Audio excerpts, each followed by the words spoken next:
आखिरकार सबा और जैन ने ये फैसला कर ही लिया कि वो अपनी ज़िंदगी को किस तरीके से गुजारेंगे।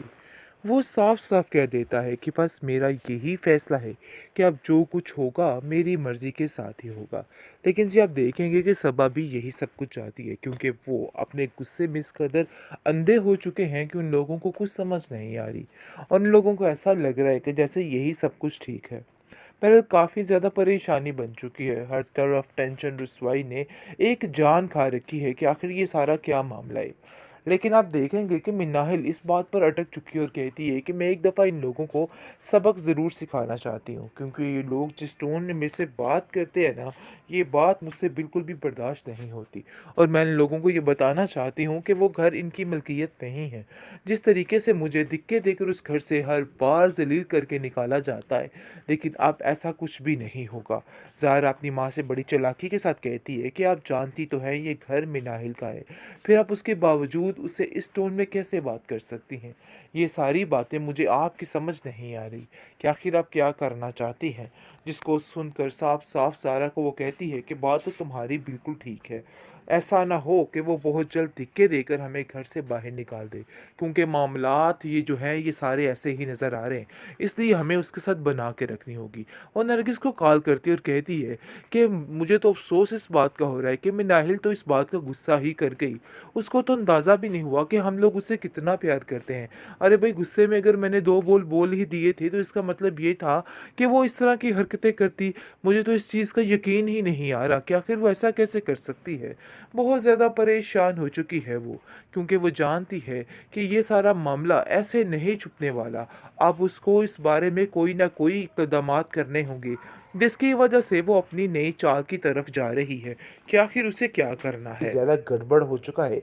माजदा जिसके अक्ल ठिकाने आ चुकी है। ज़ैन जो कि बहुत ही चीख-चीख के रो रहा था, अब भी उसका दिमाग ठिकाने आ चुका है, क्योंकि वलीद ने उनके घर में सारा माजरा खोल दिया और उनको बताया कि आप लोग इस घर में नहीं रह सकते, चाहे जो मर्ज़ी हो जाए। ये बात बहुत ज़्यादा नाकाबिले बर्दाश्त हो चुकी है माजदा के लिए, लेकिन माजदा फिर से एक नई चाल चलेगी और फ़ोन करके कहेगी कि देखो बेटा, तुमने ये सब कुछ क्या कर दिया? मुझे तो हैरत हो रही है तुम पे। आज तक मेरी कोई तो कुर्बानी का सिला दो। आखिर तुम मेरे साथ ऐसे करोगी, मैं तो सोच भी नहीं सकती थी।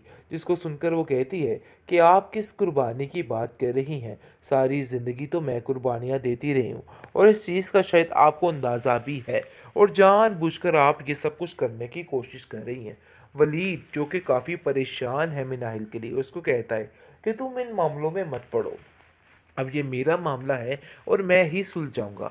तुम्हें बिल्कुल भी परेशान होने की ज़रूरत नहीं है, क्योंकि अब वो लोग जानते हैं कि मिनाहिल का ये सब कुछ करना काफ़ी ज़्यादा ज़रूरी है। और मिनाहिल जो है वो कहती है कि मैं बस इन लोगों को सबक सिखाना चाहती हूँ कि आखिर जो ये कुछ कर रहे हैं ना, वो बहुत ही गलत है और ये सब कुछ इन लोगों को नहीं करना चाहिए। सरासर बेवकूफ़ी है और सरासर गलत है, क्योंकि ये सब कुछ करके ये लोग सिर्फ़ और सिर्फ़ तकलीफ़ दे सकते हैं ख़ुद को, इसके अलावा और कुछ भी नहीं कर सकते हैं। बहरहाल मिनाहिल ये सब कुछ सिर्फ़ और सिर्फ़ उन लोगों को इस चीज़ का एहसास दिलाने के लिए कर रही है कि जो कुछ भी हुआ है ना, बहुत ही गलत हुआ है, क्योंकि वो जानती है कि उन लोगों को ऐसे इस चीज़ का एहसास नहीं होगा। किस तरीके से उसको ज़लील और रुस्वा करके वहाँ से निकाला गया था। अब जाकर उसको इन सब चीज़ों की समझ आई है कि उसे इन लोगों का मुकाबला आखिर किस तरीके से करना है और कैसे ये मामला जो है वो रफ़ा-दफ़ा होगा। नरगिस को कहती है कि तुम बिल्कुल भी परेशान मत हो, देख लेना वलीद खुद सब कुछ ठीक कर लेगा। सबा की काफ़ी हद तक बातचीत शुरू हो चुकी है जैन के साथ।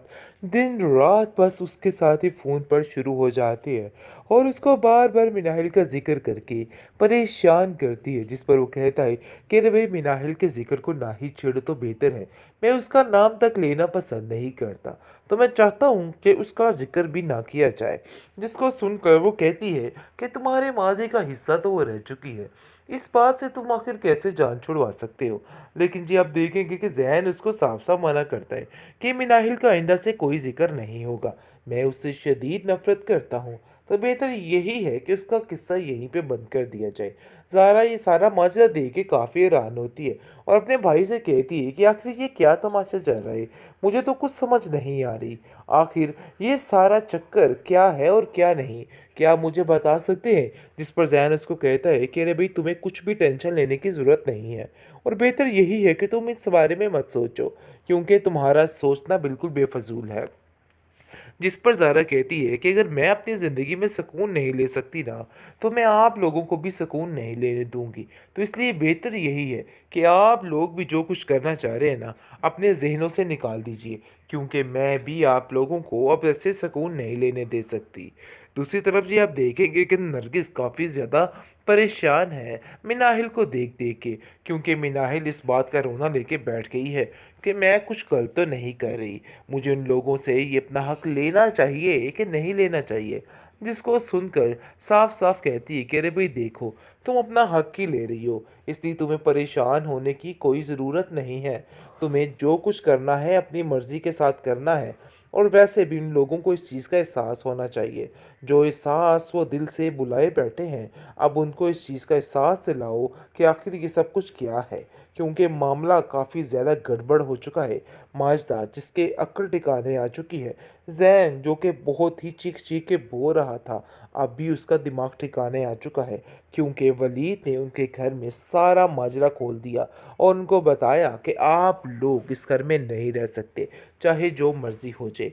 ये बात बहुत ज़्यादा नाकाबिले बर्दाश्त हो चुकी है माजदा के लिए, लेकिन माजदा फिर से एक नई चाल चलेगी और फ़ोन करके कहेगी कि देखो बेटा, तुमने ये सब कुछ क्या कर दिया, मुझे तो हैरत हो रही है तुम पे।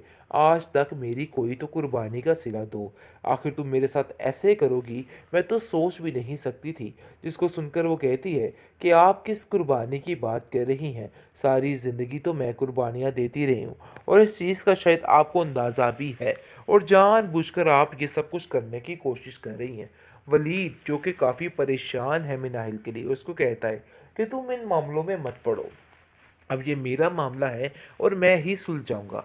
तुम्हें बिल्कुल भी परेशान होने की ज़रूरत नहीं है, क्योंकि अब वो लोग जानते हैं कि मिनाहिल का ये सब कुछ करना काफ़ी ज़्यादा ज़रूरी है। और मिनाहिल जो है वो कहती है कि मैं बस इन लोगों को सबक सिखाना चाहती हूँ कि आखिर जो ये कुछ कर रहे हैं ना, वो बहुत ही गलत है और ये सब कुछ इन लोगों को नहीं करना चाहिए।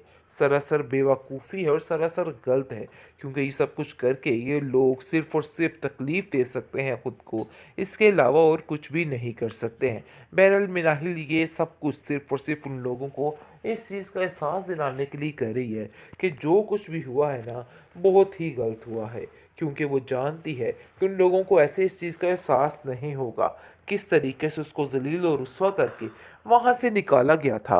अब जाकर उसको इन सब चीज़ों की समझ आई है कि उसे इन लोगों का मुकाबला आखिर किस तरीके से करना है और कैसे ये मामला जो है वो रफ़ा दफ़ा होगा। नरगिस को कहती है कि तुम बिल्कुल भी परेशान मत हो, देख